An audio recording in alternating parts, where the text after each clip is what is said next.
Welcome to the Leadership Art Podcast. I'm your host, Art Robbins, and it's great to have you join us. Today, I want to start with a question that is more than 2,000 years old and more relevant to your leadership right now than almost anything from this morning's business headlines. The question is this: if you replace every single part of something, one piece at a time, is it still the same thing? That is the Ship of Theseus paradox. And by the end of this episode, I bet you will be thinking about it differently, searching for your own answer. Here's the story. In ancient Athens, the citizens preserved the ship that their hero Theseus had sailed on his legendary voyages. They kept it in the harbor as a monument. But ships decay, planks rot. And so over time, as each plank deteriorated, it was replaced with a new one. One plank, then another, until eventually every single original plank had been replaced. And the Athenians looked at the ship and asked themselves, is this still the Ship of Theseus? Or is it a completely different ship that happens to carry the same name? Well, there is no universally agreed answer to this. And that's the point. That's what makes it a paradox. And the paradox is not meant to be solved. It is meant to be contemplated and debated. Because the question it is really asking is not about ships. It is about identity, about what makes something or someone or an organization essentially itself. Think about Apple after Steve Jobs. When Steve Jobs died in 2011, the reaction from the financial press was uniform. Apple cannot survive this. Jobs was Apple. Apple was Jobs. The identity of the company was so completely bound up in one human being that its departure was, to many observers, the moment the ship stopped being itself. And they were wrong. Apple under Tim Cook has become one of the most valuable companies in the history of business, not by pretending Jobs never existed, not by abandoning everything he built, but by understanding which planks were replaceable and which plank was not. The non-negotiable plank was the commitment to design excellence, simplicity, and the belief that great technology should feel human. That plank did not leave when Jobs left because Jobs had embedded it deeply enough into the organization's identity that it outlasted him. Tim Cook replaced everything that needed replacing: the operational model, the supply chain discipline, the expansion into services, but he did not replace Apple's commitment. Apple survived because its founder had been building the ship's identity into the organization and its people for decades, not just into himself. Now, the second story is Blockbuster versus Netflix. In the year 2000, Blockbuster had 65 million members, 9,000 stores worldwide, and a market value of nearly $5 billion. Netflix was a small DVD by mail startup that actually approached Blockbuster that same year and offered to sell themselves for $50 million. Blockbuster's leadership declined. In fact, they reportedly laughed at the proposal.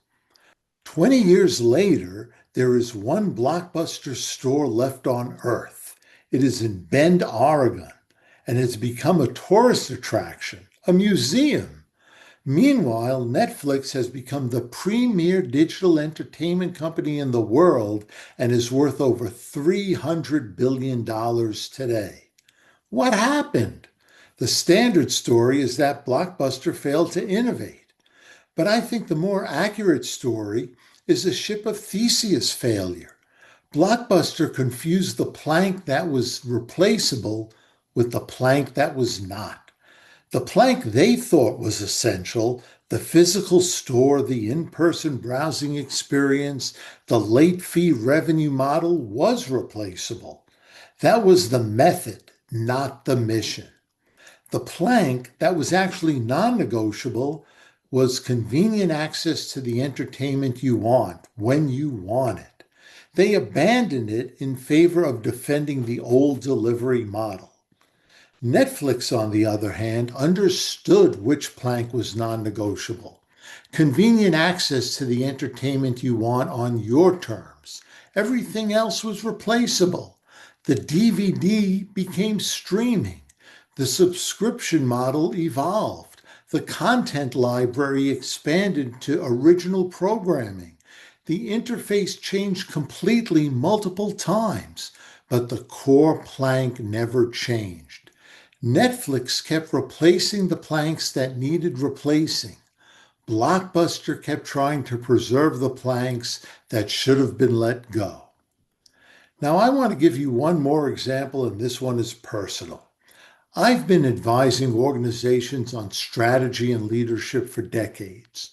Over that time, almost everything about how I work has changed. The industries I serve, the tools I use, the way I engage with clients, the channels through which I reach people. The Leadership Art podcast is a plank that did not exist 2 years ago. But through all of that change, one thing has not changed: the reason I do this work. The belief that extraordinary leadership is the most powerful lever available to any organization, and that the world has too few examples of it being practiced with genuine integrity and genuine care for people. That is the plank I will never replace. And when I hold that plank steady, every other change feels like evolution rather than loss. When I need clarity about direction, I come back to it. It is the answer to my own Ship of Theseus question.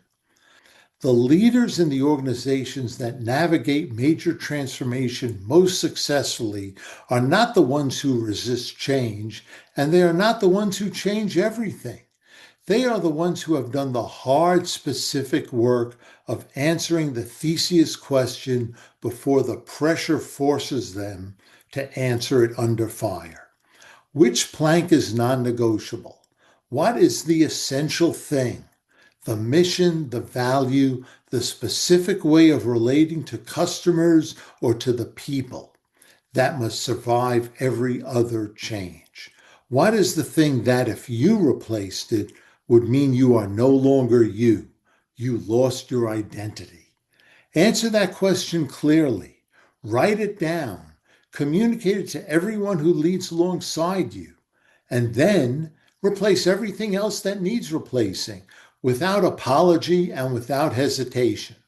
Because the leaders who know which plank they will never replace are the ones with the freedom to change everything else.